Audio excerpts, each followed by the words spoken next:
There's two sides to every story. How many times have you heard that in your life? Usually it's said in situations where you're really upset at somebody. It's always a bitter pill to swallow. But 9 times out of 10, it is true. When somebody hurts us, our reaction is to villainize them, because it's just simple and convenient to say, you're the bad guy and I am not. And that's where forgiveness comes in. Forgiveness can be one of the most challenging aspects of the human experience. I don't think I'm particularly great at it, because I just feel like, isn't it easy not to backstab our loved ones? Isn't it easy not to cheat on your significant other? Isn't it easy not to spread the secrets that your friend trusted you with? Isn't it easy not to lie or talk badly behind somebody's back?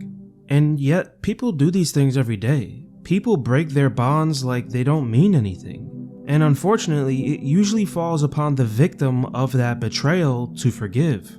The Last of Us Part 2, to put it simply, is a game about many different things. It's a game about love, it's a game about hatred, it's a game about revenge, it's a game about personal redemption. But I think overall, it's a game about forgiveness. For better or for worse, this is an iconic and legendary video game that 5 years later still hasn't had its Metal Gear Solid 2 moment of people realizing, oh wait, this doesn't actually suck, it's amazing. But from day one I loved this messy masterpiece, and I want to talk about what works here and what doesn't work here. I'm not going to get too deeply into the gameplay here, I just want to say that it is far better than the first one. It is a natural evolution of what we saw in the original The Last of Us. I think everything has just been kind of amplified to level 2 or 3 here. I love the sound design in this game. Like, there's just something special about the sound of your footsteps as you're running away from enemies and you hear gunshots barreling right past your ears. It's them! We got them! Ellie, through this window!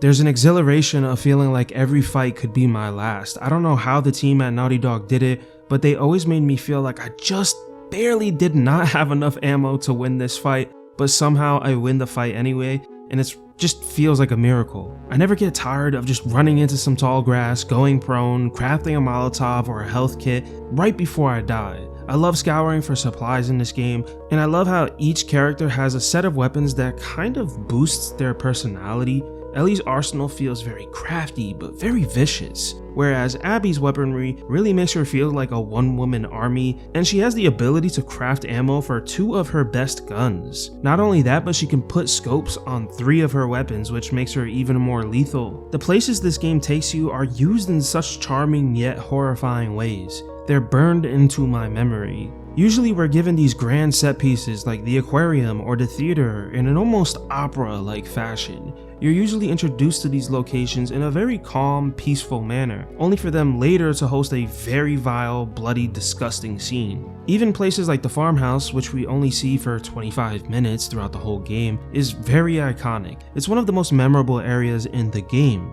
It's like the inside of the moon in Majora's Mask. You're not there for very long, but even after you shut off the game, it feels like you never actually left this place. One thing that's kind of cool here is I feel like this game is the first post-apocalyptic game, if that makes any sense. In the first game, we have to go through the whole rigmarole of an origin story for the infection that's taken over the world. We have these memorable but kind of corny and predictable scenes of Joel explaining to Ellie what a clicker are, what a bloater is, how the virus started. The first game had the responsibility of explaining the rules of the universe to the player, but in the second game, we already know the rules. We already know the terminology and the lore, we know what happened. I'm pretty sure the words cordyceps or cordyceps virus are not said at all in The Last of Us Part 2, because it just doesn't matter anymore. The first game is all about creating a world without the infected. Joel takes Ellie to the Fireflies to stop the infection. Ellie is the light at the end of the tunnel. This second game isn't really about the infected at all. It's been a handful of years, and the light at the end of the tunnel has been completely crushed by the hands of Joel. There are no more doctors or organizations trying to make a cure. Ellie is no longer a beacon of hope, she's just a person now. And without that light at the end of the tunnel, we're just stuck in a dark tunnel. If I had to give you a quick blanket statement, I would say that The Last of Us Part 2 is probably a top 10 game I've ever played in my life. I feel lucky for having played this game, for having such a vicious, emotional experience. No offense to my sports people out there or my movie people out there, but The Last of Us Part 2 is better than any Super Bowl or movie I've ever seen in my life. Despite that though, this game is exactly what I said earlier. It is a messy masterpiece, and I do have mixed feelings about it. Those mixed feelings mostly come from the pacing of the game, mostly in the last 2.5 hours. I think the ending is very choppy. There are some great moments in these last 2.5 hours, but also some ones that I just can't come to a conclusion on how I feel. I think the story here is probably trying to do a bit too much. The first half is your classic revenge story, which I'm a sucker for, so I love it. The second half is a story about personal redemption.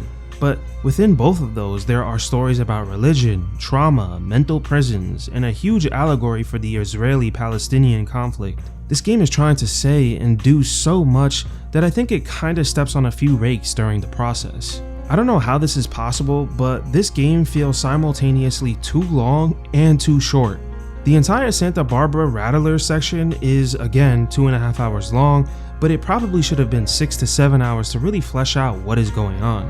There are certain scenes that we're told about but we never actually see. For example, in the scene where Tommy gets mad at Ellie for not wanting to chase after Abby, Tommy says that Ellie promised after the failed Seattle mission that she would go after Abby again.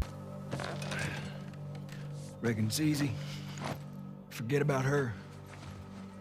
You sitting all comfy way out here? Hey, I'll make her pay. Tommy. That's what you said when we got back to Jackson. Tommy.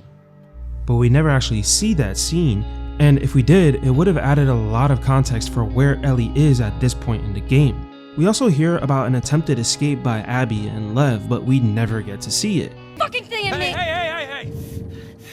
Abby tried to escape. She's down in the pillars. This feels like a portion of the game we would have played, but let's focus on the story here. One common criticism I see about this game is that sometimes it feels like Neil and the team at Naughty Dog are trying to tell us, see, this is why you shouldn't be rooting for Ellie. For example, Ellie's half of the game ends with Abby confronting her in the theater. We've been waiting for this moment for like 10 hours. We see Abby in the very beginning of the game, and then she's just gone for a very long time. One thing I found super noteworthy about Ellie's half of the Seattle portion of the game is that Ellie doesn't really know what's going on, and by extension, neither does the player. We hear a lot of terms and names, we hear about the scars, we hear about the WLF, but we don't actually know what is going on here. All we know is that it seems like maybe there's a turf war going on, but that's it. So for 10 hours, both Ellie and the player are left in the dark, and we have no idea where Abby, the supposed villain of this game, is. So when we finally do get this confrontation in the theater, you think we're finally gonna get that fight, right? Abby versus Ellie. But instead we go back in time so we can have a separate 10-hour session of Abby's story leading up to this very same moment, and then finally we get to have the much awaited Ellie versus Abby fight. This entire fight is played from Abby's perspective, and it almost feels like the game is saying, yeah, but you want to take Ellie down now, don't you? But I think it would have made much more sense if at this moment, when we crash down to the next floor, we switch back to Ellie. We would then have one half of the fight as Abby and one half as Ellie, which would make more sense with the theme of the game, two sides to every story, because in a world like this, there are no heroes and there are no villains, it's just people trying to survive. But by forcing us to play this entire fight as Abby, you're kind of making it seem like Ellie is the bad guy here. I know video games have come a long way, but at the end of the day, this is still the same art form that evolved from the likes of Pac-Man and Dig Dug. The player is most likely still thinking, if I defeat bad guy, I will win this game, and that's what you're kind of telling me here. Ellie's the bad guy, I gotta defeat her to win. And it's this scene right here that perfectly summarizes the impossible task that Naughty Dog tried to tackle with The Last of Us Part 2. How do you retroactively create sympathy for a character most people will hate? And for most people, they failed at this task. Why? Is it because of the very nature of this medium? Is it the pacing? Is it the actual plot beats themselves? This is a cop-out answer, but I think it's all of these things. The major question I have here is, how did Naughty Dog want us to feel about Abby by the end of the game? And more interestingly, how does Naughty Dog themselves feel about Abby? I think we can actually get a hint when we look at the weapon skins for both characters. You can unlock a giraffe skin for Ellie's pistol and rifle, which is a clear reference to the first game's most iconic moment. It's a memento of Ellie's now dead father figure. And if we go to Abby's weapon skins, we see a pistol and rifle skin themed after a zebra, which calls back to one of the first scenes we play as Abby with her father Jerry. These skins are also a memento of Abby's now dead father. It's pretty obvious that these skins are supposed to be parallel versions of each other, which is a perfect summary of these two characters and the perfect example of the problem here. One thing I do find kind of cool about Ellie and Abby is that they have so many similarities that I honestly think they would have been super tight friends under different circumstances. But the truth is, the zebra scene does not hit even 1/100th as hard as the giraffe scene did. They are not even comparable.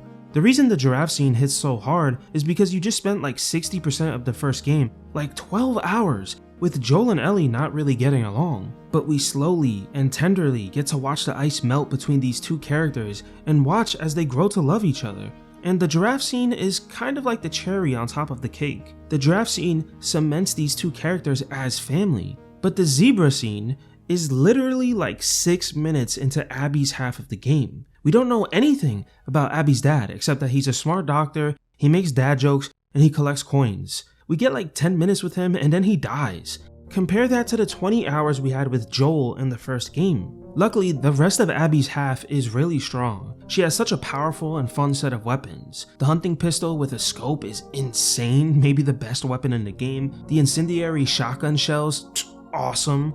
And who doesn't love a good flamethrower in a game? The character writing for her crew is pulled off with that typical Naughty Dog excellence. My friend asked me how I felt while I was playing through this game for the second time, and I told him that I was enjoying it even more than the first time, and I told him specifically that I really like the character of Manny. He's kind of like this loyal best friend to Abby, and I like that he humble brags about how many girls he gets. But as I was telling my friend this, I had a realization. Wait, I like Manny? The dude who spit on Joel's corpse? How do I like him? And that's how I know Naughty Dog just does good character writing.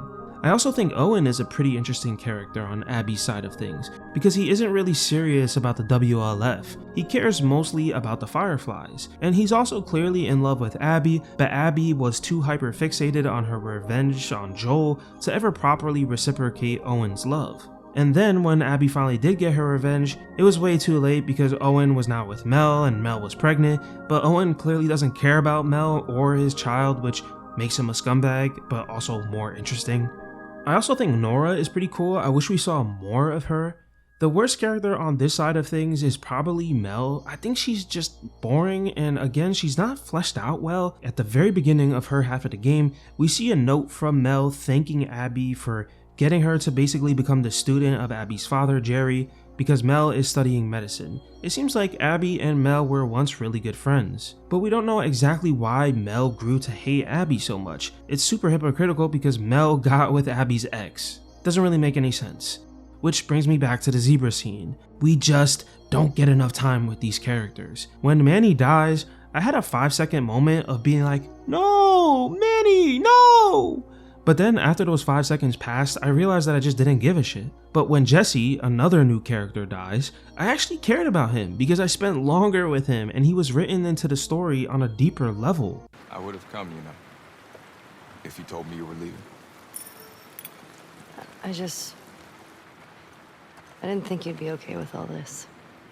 I looked up to Joel. What happened to him was messed up. I would have come. Joel liked you a lot too, you know. He used to think I had a crush on you. Really? I mean, you're handsome and whatever, but I'm not into your type. What, Asians? Yeah, that's obviously what I meant. The real star of the show here is of course Abby's relationship with Lev and Yara. I love this dynamic and I wouldn't have minded seeing more of it. Abby quickly becomes like a big sister or a protector of these two. And it's really funny watching Abby teach Lev how to curse or how to make a joke. Lev's story is tragic and painfully realistic. And Yara is like the best big sister ever. She also takes down Isaac, which is fucking badass. There's a lot of good stuff in Abby's half of the game. I do kind of struggle to believe the fact that Abby would risk her life for 2 days straight for these two strangers, but we see that even after killing Joel, she is haunted by the recurring nightmares of her father's death. But after Abby saves Lev and Yara, the nightmare is now a normal dream where her father is no longer dead. I think these dreams symbolize the grief that cannot heal with brutal methods. It can only be healed by acts of love. Abby took the life of Joel, so now she felt the need to save another life, and I think by doing that, she can begin to heal and move on. I really like the little nuggets of personality we got from her, like her fear of heights. I'm waiting on all that true strength. Cold. Cool. What? Never mind.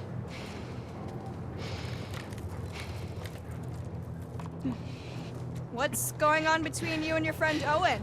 Oh my god, Lev, now? It seemed really awkward. Just go!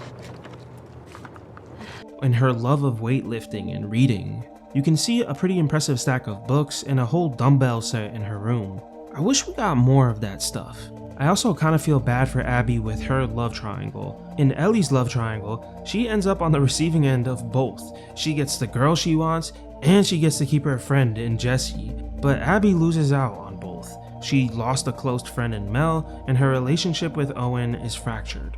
I know this might be a reach, I know you might want to clown on me, but in the sex scene with Abby and Owen, I was looking at Abby's face, and to me, it kind of looked like she was in disbelief, like she was just happy to have somebody embrace her, even if it was just so hollow and temporary. Overall, I have to say that this game achieved one thing. It made me feel bad for Abby. And after spending half the game with her, I can tell that she is an overall decent person who has earned herself some incredibly loyal friends like Nora and Manny. She's able to have sympathy for strangers like Lev and Yara. Don't forget, Abby spared Ellie twice, and Tommy. She's not just killing for no reason. To sum it all up, Abby is really cool, but there is just one big problem. One huge problem. Even after all of that, even after 10 to 15 hours as Abby, after saving Lev, after risking her life for Yara, after losing her 4 best friends, I still want Ellie to kill Abby. Whenever I play the fight scene, I get this weird feeling, like I've had my body snatched from me. Whenever I see Ellie running down the rows of seats behind the stage, I genuinely feel like, hey, that's me. Like, that's me. That's my person. That's my embodiment in this game. So it's a very interesting but bizarre scene for me to play because I've never actually felt that way in a game before. Maybe if they started the game off with like a 2-hour Abby prologue that ends with the zebra scene and then her dad's death, and then we time jump to her crew in Jackson killing Joel, maybe, just maybe, we would have had the emotional tools to connect Abby to our empathy.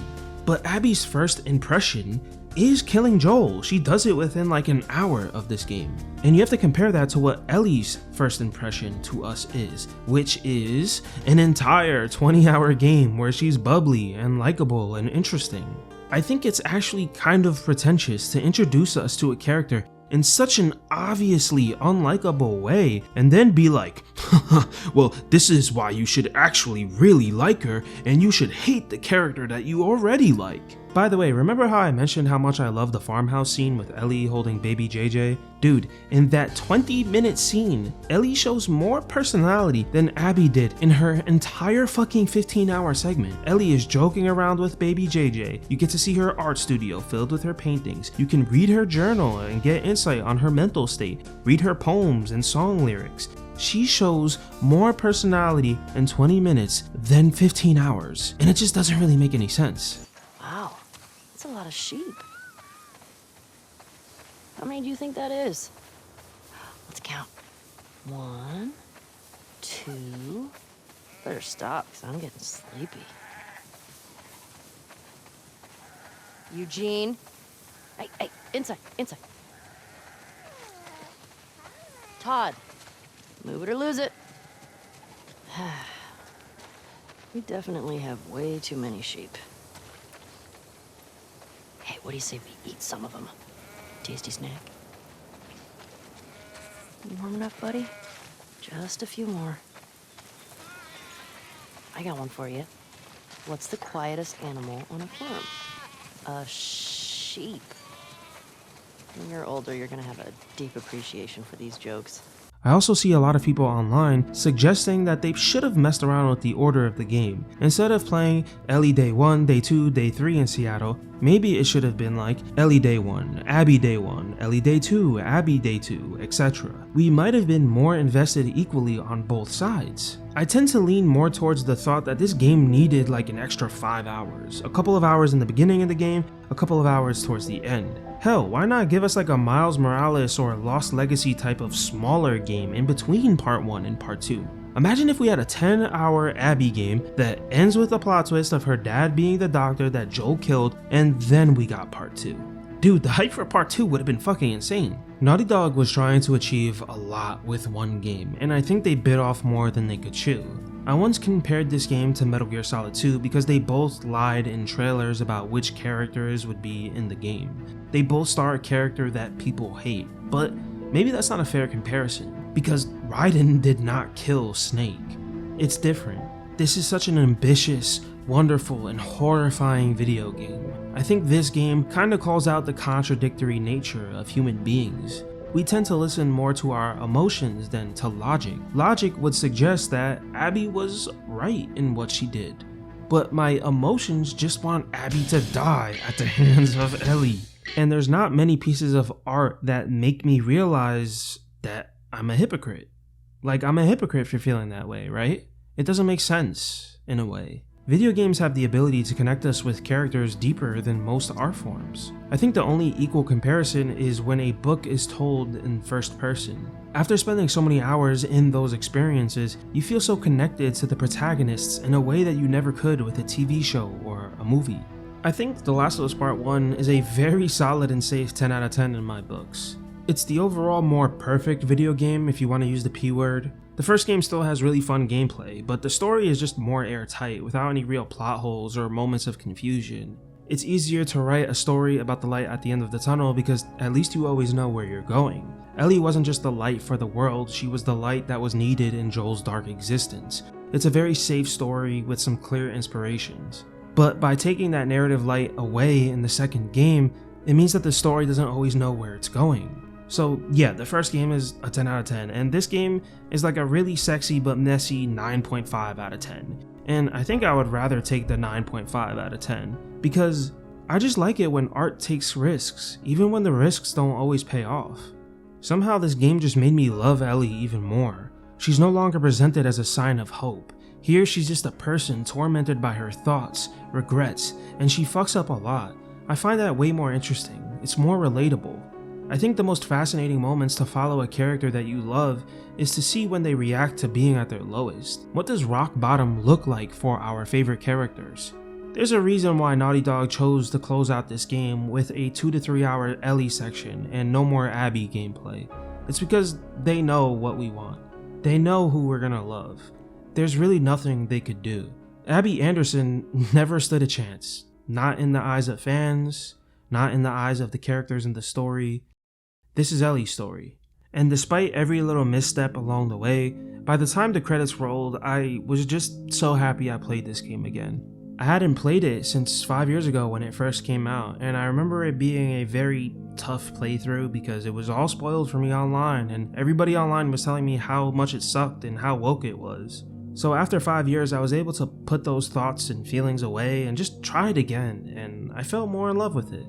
But despite that, and despite how big a Naughty Dog fan I am, I do think that Naughty Dog failed at their goal here. They failed to make Abby a character as likable as Ellie. They failed to make the zebra scene as earned as the giraffe scene. But of course, beauty is in the eye of the beholder. I'm sure they think they succeeded at their task, and I'm happy for them, and I'm excited to see what they do with Intergalactic. Thank you for watching my video. let me know down below if you agree or disagree with me. Originally, the script for this video was going to be like 45 minutes to like an hour, but I find it really hard to talk about like my very, very favorite games. Like, it's harder for me to talk about a top 20 game of mine than it is an 8 out of 10 game that I think is pretty good. So let me know. Thank you so much. Have an amazing day. They're just kids. I know. What happened to us?